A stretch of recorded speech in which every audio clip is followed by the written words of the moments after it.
में शामिल होने के लिए आज सुप्रीम कोर्ट के वकील श्रीमान भानु प्रताप सिंह आपके कैंप कटरा पर आ चुके हैं। और जहां तक मेरी आवाज जा रही है वो लोग अब जितना जल्द हो सके वो यहाँ पहुंच जाए, क्योंकि ऐसे भी अभी बहुत हो गई है।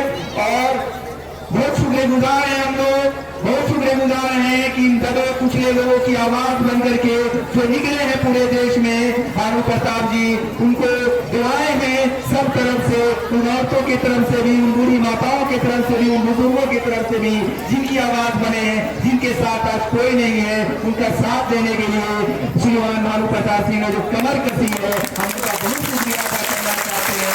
हमेशा हमेशा ये शुक्रिया अदा करते रहेंगे, जब तक जिंदा रहेंगे, जब तक जिंदा रहेंगे। भारत का हर एक दलित, भारत का हर एक मुसलमान, भारत का हर एक पिछड़ा, भारत का एक गरीब इनको अपना सब कुछ मानेगा, इनको कभी नहीं भूलेगा। और हम लोग इसलिए और संजय और जोरदार तालियों से उनका स्वागत करते हैं।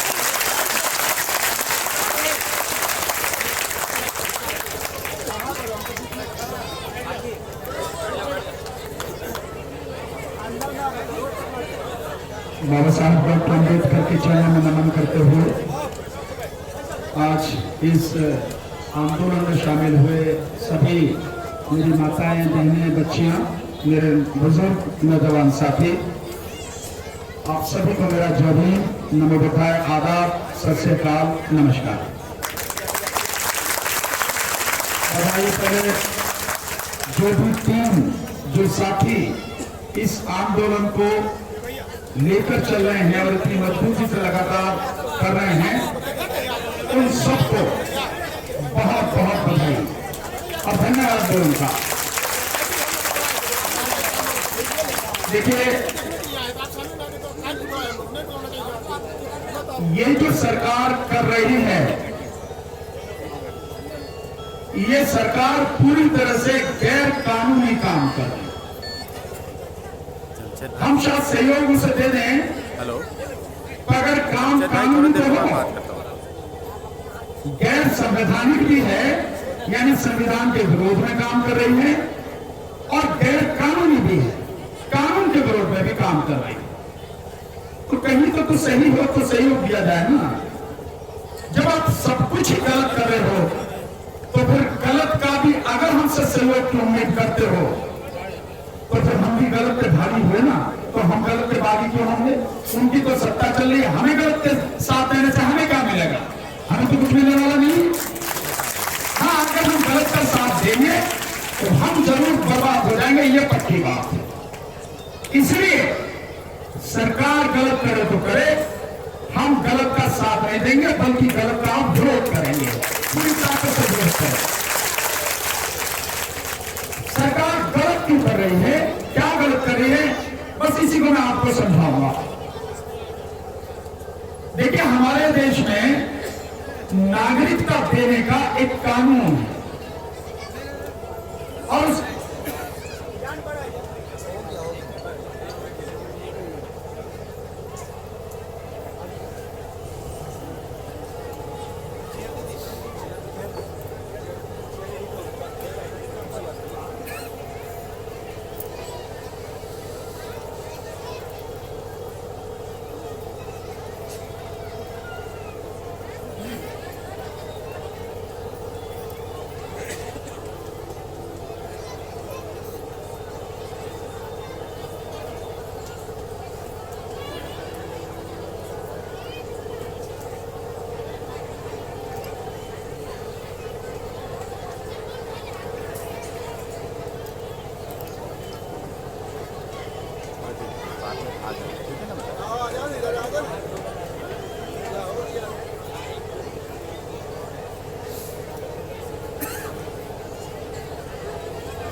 जी, तो हमारे देश में किसी को भी नागरिकता देने का एक कानून है और नागरिकता देने का या हम लोग नागरिक के लिए सबसे ज्यादा और सबसे पहले किसी में अगर इन नियमों को बनाया गया तो वो है हमारे देश का संविधान, जो 26 जनवरी 1950 को लागू हुआ। उसमें अनुच्छेद 5 से लेकर 11 तक नागरिक कौन होगा, बाहर से आए लोगों को नागरिकता कैसे दी जाएगी, ये सारी चीजें बताई गई। और उसी में बताया गया कि हमारे देश की संसद चाहे तो उसके ऊपर कानून बना सकती है। तो देश की संसद ने 1955 में नागरिकता का कानून बनाया। समय समय पर उसमें कुछ बदलाव, कुछ चीजें जोड़ी गई, कुछ हटाई गई, ये होता रहा।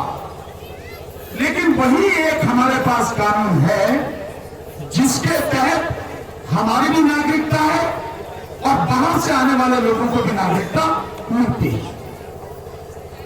ये सीए कानून जो बनाया गया है, ये उसी में बदलाव किया गया है। मूल रूप से कानून वही नागरिकता कानून 1955, उसी में बदलाव किया गया 2019 में जो आया है। लेकिन इससे पहले अटल बिहारी वाजपेयी की सरकार में 2003 में उसमें एक चीज जोड़ी गई, नागरिकता के विषय में एक चीज जोड़ी गई, और वो जोड़ी गई उसकी धारा 14A। नागरिकता कानून के 1955 में 2003 में अटल बिहारी वाजपेयी सरकार में धारा 14A जोड़ी गई, जिसमें पहली बार एनआरसी का वर्णन हुआ। यानी एनआरसी की जो चर्चा हुई, एनआरसी की बात पहली बार अटल बिहारी वाजपेयी की सरकार में जोड़े गए 14A में हुई। उससे पहले एनआरसी की कोई बात नहीं थी। उस 2003 में 14A जो सेक्शन है, उसमें कहा गया कि जो लोग देश के नागरिक हैं उनको एक पहचान पत्र दिया जाए, नेशनल आइडेंटिटी कार्ड, राष्ट्रीय पहचान पत्र के इस देश के नागरिक हैं और बाहर से जो आ रहा है उसको भी नागरिक माना जाए तो उसे भी वो कार्ड दिया जाए। इतनी बात 2003 में सेक्शन 14A में जोड़ी गई। लेकिन उसमें एक जो बात थी वो बहुत जरूरी आपको समझनी। 2003 में कानून तो बना, लेकिन उस कानून को लागू होना था 2004 में, 3 दिसंबर 2004 को। तो हमारे देश की संसद ने, अटल बिहारी वाजपेयी सरकार ने कुछ चीजें बनाई और उसी में ये कह दिया कि ये कैसे कैसे काम करेंगी, कैसे कैसे आई कार्ड बनेगा, उसके नियम बनाने की जो पावर है वो सरकार को दी, संसद ने सरकार को दे दी। क्योंकि कानून बनाने का, नियम बनाने का अधिकार संसद को है, किसी और को नहीं है। लेकिन संसद अपनी कुछ जो अधिकार है वो सरकार को दे सकती है, सरकार किसी और को नहीं दे सकती। ये जो चीज है कि मैं संसद हूं, मैंने आपको कह दिया आप सरकार है कि ये नियम आप बना लो, तो आप ही को बनाने पड़ेंगे। आप ये नहीं कह सकता कि चल मैं तो दिया, मैं किसी और को दे देता हूं, तू बना लो, ऐसा नहीं होगा, ये गैर कानूनी होता है। इस कानून में यही हुआ, संसद ने कानून लागू होना था 2004 में 3 दिसंबर को, सरकार ने नियम बना लिए पहले ही, 1 साल पहले ही 10 दिसंबर 2003 को, और बना के लागू कर दिया। यही गैर कानूनी हो गया, क्योंकि जब तक कानून लागू नहीं है बनने से कुछ नहीं होता। संसद कानून बना भी दे, पर जब तक उसे गजट में छाप कर लागू होने की तारीख नहीं हो, तो लागू होने की तारीख से पहले कानून का कोई मतलब नहीं। बन गया है उसका कोई मतलब नहीं। ये इसकी कानूनी स्थिति है, इसको आपको समझना जरूरी है। तो कानून बनने से पहले, लागू होने से पहले नियम बना दिए जो गैर कानूनी हो गए, वो बन नहीं सके। उसी नियम में ये एनपीआर आया। तो आप समझे कि मूल रूप से जो हमारा कानून था, नागरिकता कानून 2000, नागरिकता कानून 1955, उसमें आया NRC सेक्शन 14A 2003 में और सेक्शन 2014A के आधार पर जो नियम बने उसमें आया NPR उसमें आया, और अब 2019 में आया CAA। तो ये सारे के सारे किसमें हैं? नागरिकता कानून 1955 में ही उलटफेर की गई, जो भी कुछ है। तो कोई आपसे पूछे, कोई कहे कि ये अलग है, ये अलग है, कोई भी अलग नहीं है, सब एक ही है। जैसे लोग आपको नेता मूर्ख बनाते हैं कि नीतीश कुमार एक बहुत तरीके से आप लोगों की आंखों में धूल झोंक रहे मूर्ख बना रहे हैं। नीतीश कुमार कह रहे कि हम NPR 2010 में जो हुआ उस पर करवा हुआ प्रस्ताव पास कर दिया विधानसभा में, तो लोग नहीं समझना आपको प्रस्ताव पास हो गया विधानसभा में, आपको कुछ चिंता ही नहीं है। 2010 के आधार पर होगा? नहीं होगा, क्योंकि नीतीश कुमार सत्ता के लिए झूठ बोल रहे हैं, लगातार लोगों को गुमराह कर रहे हैं। इसको समझना जरूरी है। क्यों झूठ बोल रहे हैं? नीतीश कुमार अगर ईमानदार होते तो जिस समय CAB यानी ये बिल आया था उस समय उन्हें लोकसभा में विरोध करते, राज्यसभा में विरोध करते, वहां विरोध नहीं किया, बल्कि इस कानून को बनाने में उसके समर्थन में उन्होंने वोट दिया। तो पहले ही कदम पे आपने चोरी कर दी, बेईमानी कर दी लोगों के साथ, और अब कह रहे हो NRC नहीं होने देंगे। अब तुम कौन हो? तो तुम्हारी औकात क्या है कि NRC नहीं होने दोगे? NPR जो होने वाला है ये NPR के आधार पर ही NRC होगा, रोक नहीं सकते हो तुम। हाँ, तुम रोक सकते थे NRC अगर तुम ये कहते कि सरकार, मैंने CAB पर आपका समर्थन कर दिया और मैं NRC का विरोध कर रहा हूं और मैं इसके लिए अपने प्रदेश में NPR नहीं होने दूंगा, सीधे शब्दों में कि NPR नहीं होने दूंगा, तब तो समझ में आती कि नीतीश कुमार ईमानदार हैं और हमारे भले की, देश के भले की बात कर रहे हैं। नीतीश कुमार फूल छोड़ रहे हैं तुम्हें। देखिए, जो केंद्र का कानून है, राज्य की सरकार उस पर विरोध कर सकती है और ये कह सकती है कि मैं राज्य के जो कर्मचारी हैं उस कानून को लागू करने के लिए मैं एक भी कर्मचारी दूंगा नहीं, तुम्हें लागू कर दे तू।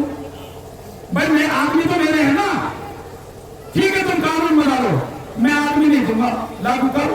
केंद्र सरकार वहां से दे देगी का आदमी नहीं दे सकती, यही के लोग चाहिए और वो राज्य सरकार उन्हें देगी।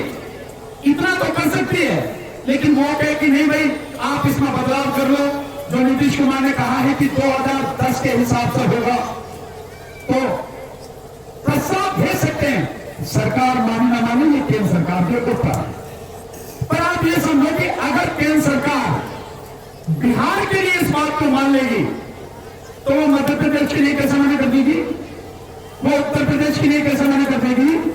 कानून तो पूरे देश में लागू होना है ना, तो पूरे देश में एक ही जैसा लागू होगा, एक के लिए इधर ऐसा और एक के लिए वैसा, ऐसा तो हो नहीं सकता। अगर ये 15 सूचनाएं 2010 के हिसाब से जैसे नीतीश कुमार कह रहे हैं बिहार के लिए मानेगी तो पूरे देश के लिए उसे मानना पड़ेगा, ऐसा होगा नहीं।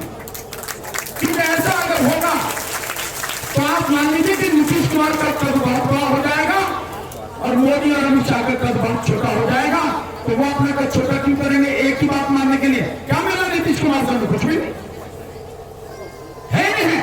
सो कानून जो होगा एक तरह से समान तरीके से लागू होगा। नीतीश कुमार ने आपको सरासर धोखा दिया है, आपकी पीठ में छुरा होगा। ईमानदारी तभी थी जब कहते कि मैं इनका होने नहीं दूंगा, होने नहीं दूंगा, वो उन्होंने किया नहीं। अब ये NPR गलत क्यों है जिसका हम विरोध करें? केवल इसी चीज का हमें विरोध करना। अगर हमने NPR रोक दिया NRC नहीं होगी, NPR हो गया NRC होगी, क्योंकि NRC के लिए कोई भी सरकारी कर्मचारी अधिकारी हमारे घर पे नहीं आएगा, हमसे पूछने नहीं आएगा, सूचना मांगने नहीं आएगा कि तुम ये बताओ, तुम ये बताओ, नहीं, क्योंकि सूचना तो NPR में ले ली जाएगी सारी, और NPR में लेने के बाद सरकारी दफ्तरों में बैठकर सरकार के अधिकारी, कर्मचारी, क्लर्क एनआरसी करेंगे और उसमें जिसकी भी नागरिकता डाउटफुल होगी, यानी संदेह के घेरे में होगी, जिस पर सवाल निशान होगा, उसी को नोटिस आएगा एनपीआर के बाद और फिर उस आदमी से कहा जाएगा तुम बताओ कि तुम इस देश के नागरिक हो। बड़ा भयानक जाल है ये, आसानी से समझ में नहीं आता। उससे पूछा जाएगा सो एनआरसी के लिए आने वाले नहीं है, एनपीआर करा रहे हैं, हमें इसी एनपीआर का विरोध करना। कैसे विरोध करना है और क्यों विरोध करना है, इसको थोड़ा सा आप समझें। एक तो ये एनपीआर का कानून जो नियम बनाया गया 2003 में, 10 दिसंबर 2003 को, वो गैर कानूनी है, क्योंकि जब तक कानून लागू नहीं हुआ नियम ना बना सकते हो ना लागू कर सकते हो। आपने उससे पहले नियम बना दिया और लागू कर दिया, वो भी 1 साल पहले। नंबर 2, जिस एनपीआर को तुमने बनाया है, संसद ने उसके विषय में कोई चर्चा नहीं की। संसद ने नहीं कहा कि एनपीआर बनाया जाएगा या उसके नियम बनाओ। संसद ने कहा कि एनआरसी यानी राष्ट्रीय पहचान पत्र, नेशनलिटी का आई कार्ड, पहचान पत्र, वो बनाना है, उस पर नियम बनाने। तो एनपीआर के विषय में जो आप कर रहे हो पूरी तरह से गैर कानूनी है, पूरी तरह से। आप एनपीआर कर ही नहीं सकते, गलत बनाए आपने नियम। और अगर मैं आपकी इस बेशर्मी को, आपकी इस गैर कानूनी हरकत को 1 मिनट के लिए भी सही मान लूं और मैं आपका समर्थन करूं, तो कितना कर सकता हूं। जो एनपीआर 2003 में इन्होंने बनाया, उसमें हमसे केवल 9 सूचनाएं मांगी गई, केवल 9, और सरकार कितना मांग रही है, 21। और नीतीश कुमार कितने की बात कर रहा है, 15 की। तो पहले तो नीतीश कुमार को यही कहना चाहिए था कि तुम्हारा जो कानून है, पहले तो इस कानून को सही करो, ये गैर कानूनी है, मैं इसका समर्थन नहीं करता। वो नहीं किया उन्होंने। अब तुम 15 की बात कर रहे हो, तो 15 की क्यों कर रहे हो? जो मूल रूप से जो नियम था एनपीआर का, उसमें केवल 9 सूचनाएं मांगी गई, तो तुम 9 का समर्थन करते, 15 का क्यों कर रहे हो तुम? मतलब एक तो गैर कानूनी काम कर रहे हो और फिर गलत चीज का समर्थन कर रहे हो, और तुम लोगों के भले भी बनना चाह रहे हो, क्योंकि अक्टूबर में बिहार में चुनाव है, तो तुम चाह रहे हो कि पलटू महाराज इस बार फिर से मुख्यमंत्री बन जा। पलट गया कि तुम पूरी तरह तुम्हारा कुछ होने वाला नहीं है। गैर कानूनी काम आप करो, वो 9 सूचनाएं क्या है, इसको आपको जानना जरूरी है। जिसकी वजह से मैं कह रहा हूं, सरकार पूरी तरह से संविधान के विरोध में, सुप्रीम कोर्ट के विरोध में और कानून के विरोध में काम कर रही है। वो 9 सूचनाएं शायद मुझे भी आपको किसी को देने में दिक्कत नहीं है। वो क्या है, कानून में मूल रूप से जो है नियम है, वो है नाम। यानी अगर आपसे एनपीआर के विषय में मांगा जाए तो आपसे पूछा जाएगा आपका नाम, गिनते रहना, नाम, पिता का नाम, नंबर 3 माता का नाम, नंबर 4 आप आदमी हो या स्त्री, यानी महिला हो या पुरुष, नंबर 5 आपकी जन्म की तारीख, नंबर 6 आपका जन्म का स्थान कहां पैदा हुआ, नंबर 7 आपका पता, वर्तमान और स्थायी पता क्या है, नंबर 8 आप शादीशुदा हैं या नहीं, अगर शादीशुदा हैं, आदमी है तो आपकी पत्नी का नाम, और औरत है तो उसके पति का नाम। 8 हो गई। और नंबर 9 आपकी पहचान का चिन्ह क्या है, यानी चेहरे पे, हाथ पे कोई निशान होता ना जिससे व्यक्ति को पहचाना जाता, ये चिन्ह क्या है। हकीकत में जो मूल रूप से 2003 में नियम बना, केवल ये 9 सूचनाएं, केवल इतनी ही सूचनाएं सरकार मांग सकती है, इससे ज्यादा एक भी सूचना मांग नहीं सकती। और सरकार कितनी मांग रही है, 21 सूचना।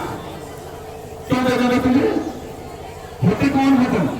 सरकार में तो ये समझ लो कि तुम जो करोगे वो करोगे। अरे जनता से ऊपर कोई नहीं था, संविधान से ऊपर कोई नहीं था, ना आज है और ना कल होगा। तुम्हारी तो नहीं हो सकता। हमें इसी का विरोध करना है। सो मैं ये जो आपको कानून की स्थिति है इसलिए बता रहा हूं, कल कोई आपसे पूछे उसे बताना झूठ मत बोलो, कानून ये है, नियम ये है, जिस दिन ये नियम लागू करेगा उस दिन सोचेंगे अब जा यहां से। इसलिए बता रहा हूं आपको, क्योंकि सरकार हमेशा जो काम करती है लोगों को सही जानकारी नहीं देती, सही सूचना नहीं देती, उन्हें गुमराह करती है, सच को उनसे छुपाती है, तभी उनकी दुकान चलती है। जिस दिन जनता को इनका सच पता लग जाएगा ना, ये जनता के सामने नंगे हो जाएंगे और जनता इन्हें उठाकर फेंक दी।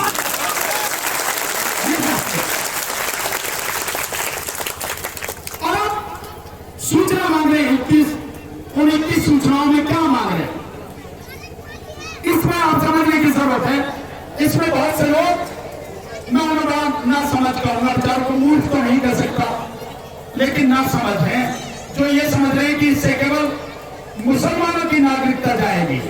और बड़े बड़े पागल भी हैं, कुछ ऐसे भी आरएसएस के लोगों ने प्रचार कर रखा है कि मुसलमान यहां से भाग जाएंगे, इनकी नागरिकता खत्म हो जाएगी, तो इनके घर मकान दुकान जमीन जो है वो तुम्हारे काम आ गई। अब तुम्हारे काम ना तो कुछ भी झुंझुना भी नहीं मिलेगा जो सब बजा सको।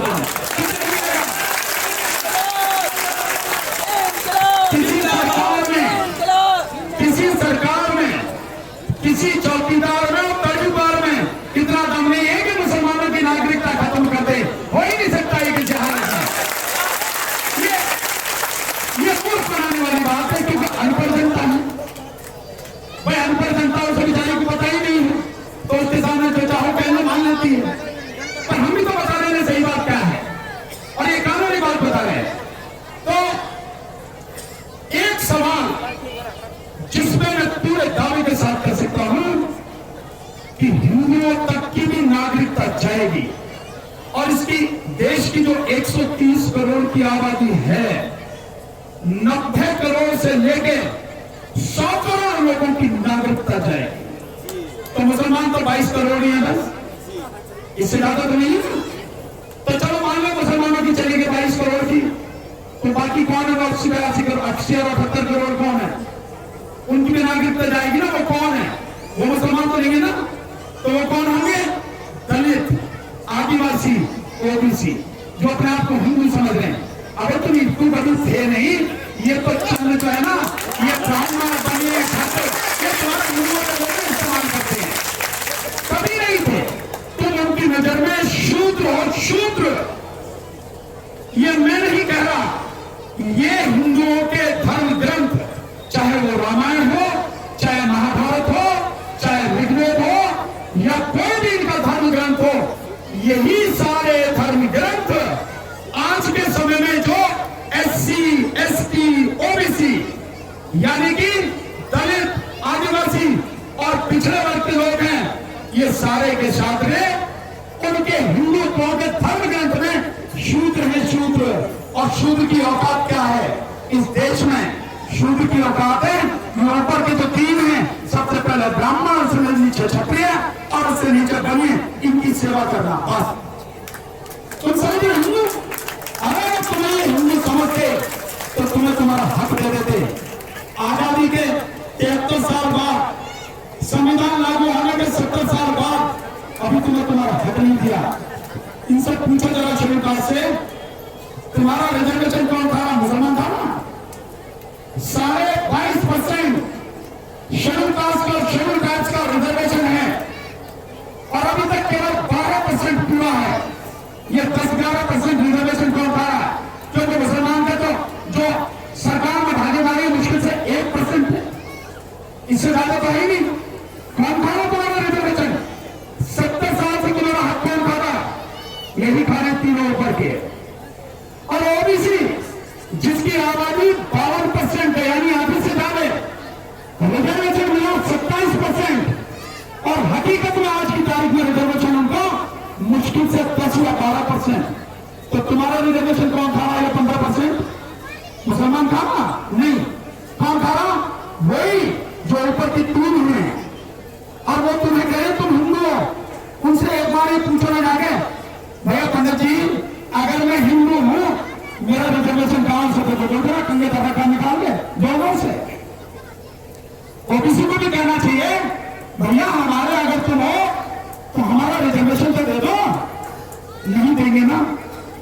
इस देश में अगर किसी का भी कोई हक खा रहा है तो यही ऊपर के तीन हैं जो सबका हक खा रहे हैं, और यही उस गरीब समाज को मूर्ख बना रहे हैं जिनकी वजह से इनका संख्या जो है वो 100 करोड़ की या 130 करोड़ की बात करते हैं। कोई हिंदू नहीं है दलित वगैरह, कोई हिंदू नहीं है। तुम दलित हो, तुम शूद्र हो, तुम्हारा केवल इस्तेमाल कर सकते हैं और कुछ नहीं, वो भी मुसलमान के खिलाफ। क्योंकि अगर तुम्हें अपने में जोड़ेंगे तभी तो मुसलमान अल्पसंख्यक होगा। अगर ये इनको निकाल देंगे तो मुसलमान अल्पसंख्यक कहाँ होगा? ये 3 अल्पसंख्यक हो जाएंगे, हो जाएंगे। बस इनकी 15% आबादी है तो 15% में ज्यादा से ज्यादा वो 20 करोड़, 130 करोड़ जो होगा इस देश में 130 करोड़ की आबादी में वही अल्पसंख्यक होगा।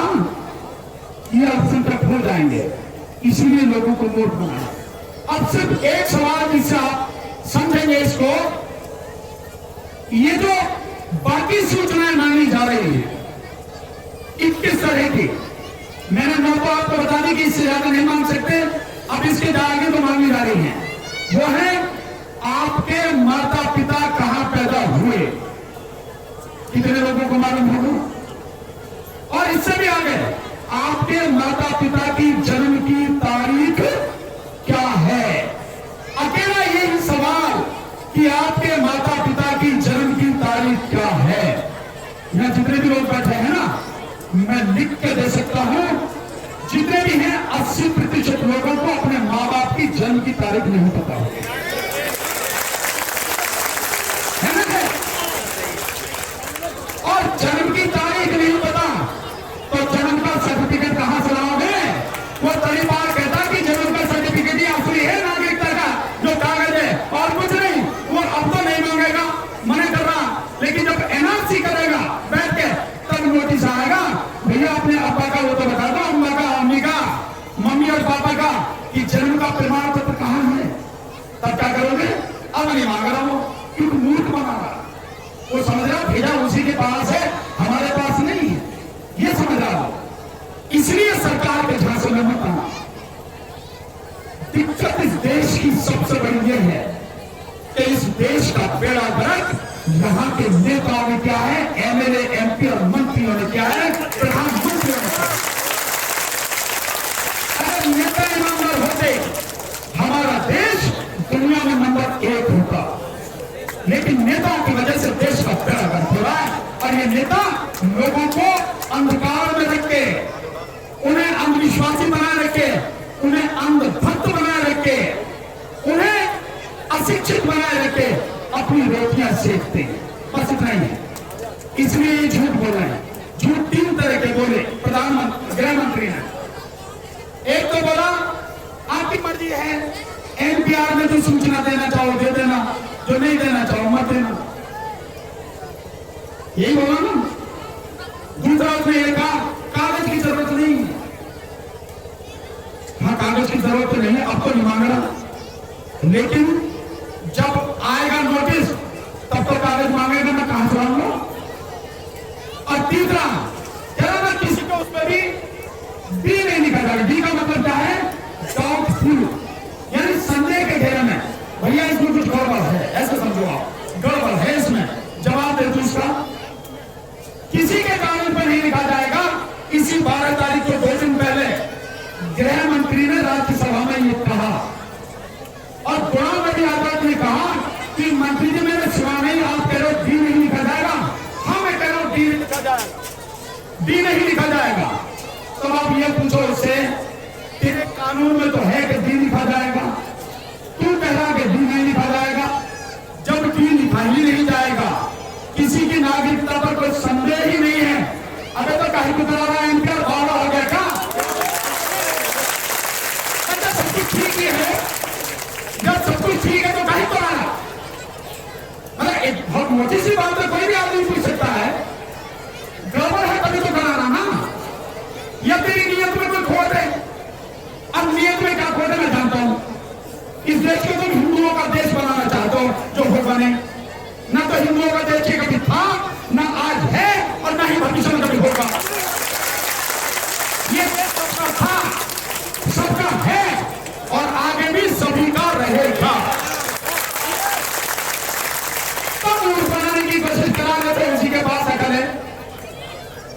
ये झूठ बोला। अब ये जो झूठ है कि आप कोई जानकारी दो और कोई ना दो, आपकी मर्जी है, यही से गड़बड़ी शुरू हो। आप क्या होगा, आप कहोगे यार अब तो कागज भी नहीं मांग रहे, क्योंकि हम यही तो कह रहे हैं कागज नहीं दिखाएंगे, यही नारा होगा ना हमारा। तो ये तो कागज दिखाने की तो मना कर दी इसने। गृह मंत्री ने कह दिया कागज की जरूरत नहीं है, तो कागज की भी जरूरत नहीं है, जो बनना है सूचना दे दो, जो मन में आए मत दो। अब क्या दिक्कत है एनपीआर में, भर दो फार्म, तो आप फार्म भर दोगे, दस्तखत कर दोगे, अंगूठा लगा दोगे और आराम से भर के दे दोगे, बस आप फंस गए, फंस गया। क्योंकि जो कानून में लिखा है इनके में, उसमें यह है कि कोई भी सूचना अगर नहीं दी जाती है तो उसके फॉर्म पे लिख दिया जाएगा डी, अंग्रेजी में डी। और आप पूछोगे कि डी का मतलब क्या है, तो आपको कह देंगे डी का मतलब डन, तेरा काम हो गया। लेकिन असली मकसद है उसका, डी का मतलब डाउटफुल यानी संदेह के घेरे में हो। और जब ये एनपीआर के बाद सरकारी दफ्तरों में बैठकर एनआरसी करेंगे, तब जिन जिन के उस पर डी है उनको नोटिस जाएगा, भैया आजा और तू बता तू इस देश का नागरिक है।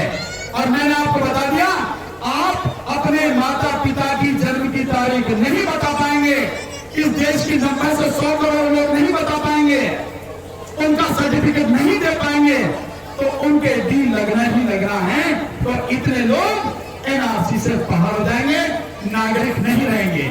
और जो नागरिक नहीं है उसे वोट देने का अधिकार नहीं है, और जो नागरिक नहीं है उसे इलेक्शन लड़ने का अधिकार नहीं है। तो ना तो वोट देने का अधिकार, ना इलेक्शन का अधिकार, ना आप नागरिक हो, तो आपको जमीन जायदाद घर मकान दुकान रखने का भी अधिकार नहीं है। सरकार उन्हें जब्त करेगी। आपको बैंक में पैसा रखने की जरूरत नहीं है, सरकार उन्हें जब्त करेगी। और फिर आपको क्या करेगी, भैया बहुत रह लिया तो इस देश में, और वहां का डिटेंशन कैंप। और डिटेंशन कैंप का मतलब है जेल से भी बदतर भयानक एक कैद खाना। 90 से 100 करोड़ लोगों को उसी कैद खाने में डालने की सरकार की साजिश है।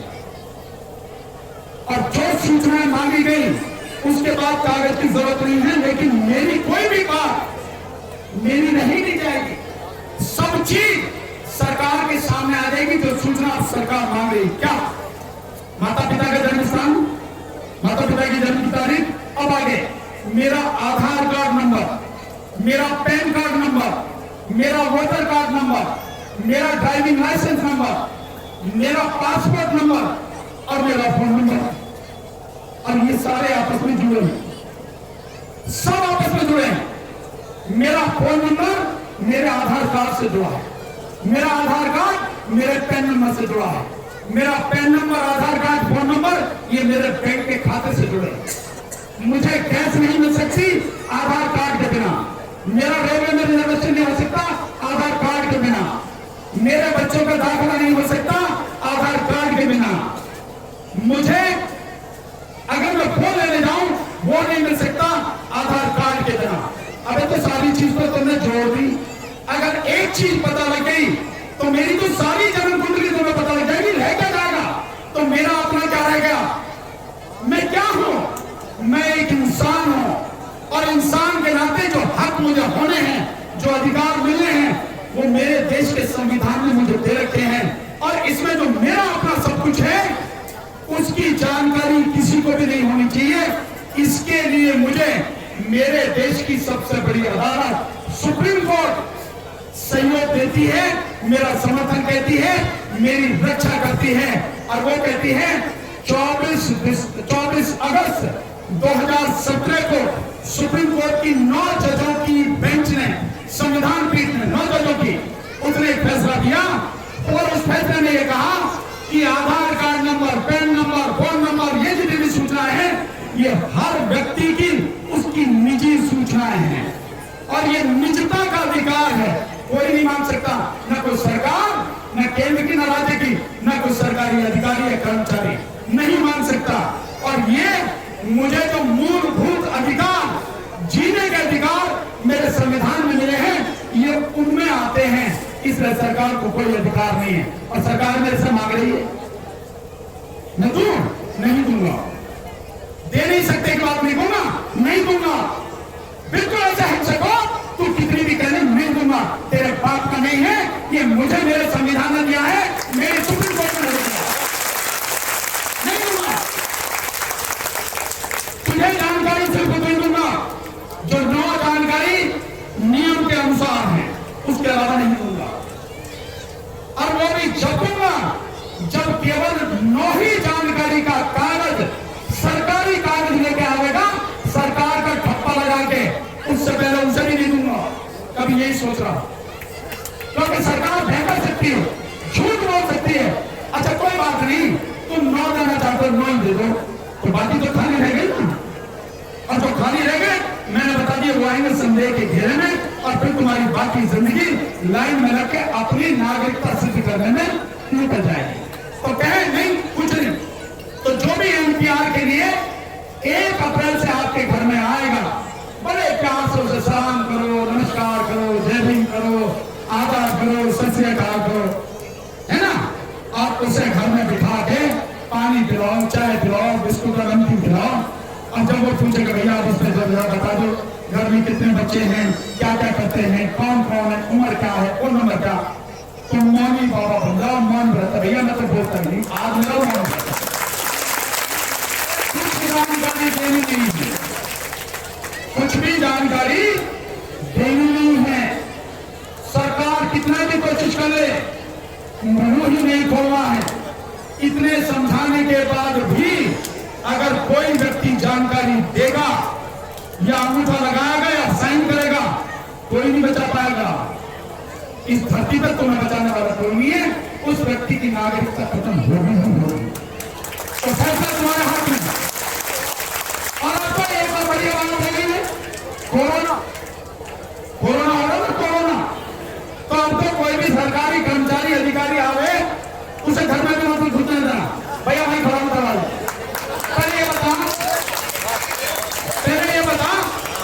तुझे कोरोना है या नहीं है, इसका सर्टिफिकेट आया, जांच भाई माना उसे कोरोना हो गया और मैं सरकार के चक्कर में घर में बिठा लूं, तो मेरे घर में कोरोना हो जाएगा ना। पहले सर्टिफिकेट देगा मोदी से, कोरोना नहीं है ना। भाई सरकार बचाव के काम करिए तो हम नहीं करें, हम तो सरकार की बात मान लें। हम कहां अपनी बात कर रहे, कोरोना फैले नहीं, उसी के लिए तो हम ये सारे जो एहतियाती कदम उठा रहे हैं। तो जो भी आवे भैया दरवाजे भारी खड़ा, पहले बता कागज है, सर्टिफिकेट, तुझे कोरोना नहीं है, फिर आने देंगे। और फिर भी क्या लिया है सर्टिफिकेट, आ जाओ, फिर मुंह पर ताला लगा लेंगे, मौन भरता भैया हम नहीं जानते कुछ भी। ये अनुशासन करना, यही हमारी लड़ाई का तरीका है, इसी से हम जीतेंगे। और मैं विश्वास के साथ आपको बता रहा हूं, आप में से किसी को भी करने की जरूरत नहीं है।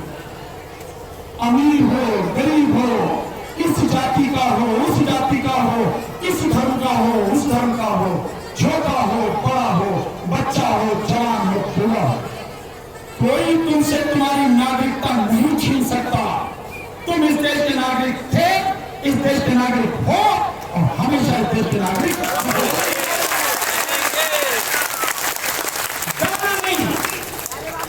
मैंने जितनी बातें बताई हैं, भाषण नहीं दिया, कानूनी बातें बताई, और यही कानूनी बातें पूरी तरह से एक पेपर पर लिखकर 18 तारीख को मैं एक प्रेस कॉन्फ्रेंस करूंगा और सोशल मीडिया के जो साथी हैं उनके माध्यम से वो कागज एक ही पेज का बनाऊंगा, सारी लीगल जानकारी उस पर होगी।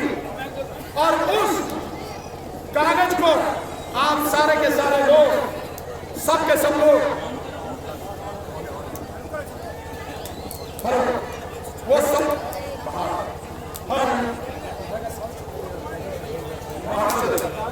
जो सबके सब लोग हैं, सारे के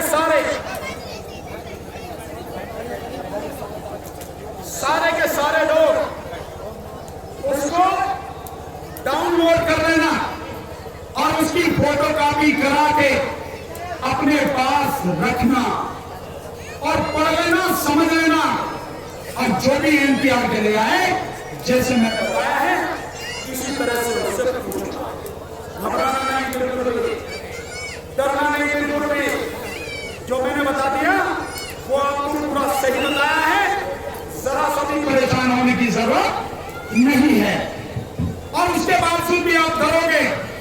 इलाज मेरे पास भी नहीं। और सीधे बता, डरना नहीं। देखिए, डरते हैं दो तरह के लोग, तीन तरह के, जिनके मन में चोर हो, पापी हो, गुनहगार हो, या तो डरते हैं वो, या जिन्हें लालच होता है डरते हैं वो, और या जिन्हें जानकारी नहीं होती है डरते हैं वो। तो तुम्हें लालच क्या है? तुम्हें तो एमएलए एमपी नहीं बनना, तो लालच क्या? तुम्हें कुछ भी नहीं, सरकार से कोई नौकरी भी नहीं, दे भी नहीं, उसके पास है भी नहीं, तो तुम्हें तो कुछ नहीं लालच। और तुम्हारे मन में चोर क्या है भाई? कुछ नहीं। काहे के लिए लड़ रहे हो? संविधान के खिलाफ सरकार काम कर रही है, उसी के विरोध में तुम लड़ रहे हो, ठीक है ना? और डर तुम्हें क्यों होना चाहिए? कानून की जानकारी मैंने तुम्हें दे दी, और क्या इसमें? जानकारी तो नहीं थी ना, अब जानकारी मैंने तुम्हें दे दी, मैंने सारी चीजें बता दी, तो तुम्हें डर किस बात का? कोई डर है क्या?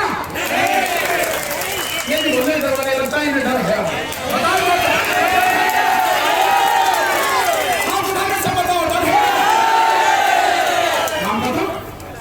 डर निकल गया। और ये भी ध्यान रखना चाहिए कि अगर कोई डरेगा तो शोरे फिल्म में गब्बर सिंह साहब ने कहा था, देखिए उसको तुम जो डर गया तो हम ना तो डरेंगे और ना ही मरेंगे। ये लड़ाई उन्होंने शुरू करी है, पूरी ताकत से लड़ेंगे और इस भाजपा को और इस आरएसएस को अब इस देश से पूरी तरह से जड़ तोड़ बांध रखेंगे। सिर्फ दो बार रिलायंस का जियो जिसके पास से निकाल कर फेंको, टीवी देखना बंद करो और रिलायंस का पेट्रोल डीजल तेल भराना बंद करो, जो भी उत्पाद है बंद करो। और इसके अलावा लाला रामदेव पतंजलि जो गाय और गोबर बेचता है उसे बंद करो। क्यों बंद करना है? देखो, ये रिलायंस और लाला रामदेव ये दोनों है बने, यानी जो दुकानदारी करो बनो है ना है। और ये जो सारी चीजें बताई गई, इनकी चीज खरीदना बंद कर देंगे तो इनकी दुकानदारी बंद होने लगेगी ना। मोदी की इनका हाथ नहीं है, इनका हाथ नहीं। तो मोदी और अमित शाह तुम्हारी मेरी बात तो नहीं मानेगा, लेकिन जब अनिल अंबानी, मुकेश अंबानी कहेगा, लाला रामदेव कहेगा, अबे तेरे चक्कर में हमारी दुकान बंद हो रही है, सब बंद कर, तो जरूर मानेगा। इसलिए सारी चीज बंद कर रही है। आपकी समझ में आई बात? बहुत बहुत शुक्रिया, आप सभी का बहुत बहुत धन्यवाद। आयोजक कमेटी का बहुत बहुत धन्यवाद। मुझे आज शाम तक 6 मीटिंग करनी है, आपसे हाथ जोड़ कर अनुमति चाहूंगा, मैं निकलूंगा। बहुत बहुत शुक्रिया। जय हिंद, नमो बुद्धाय, आदाब।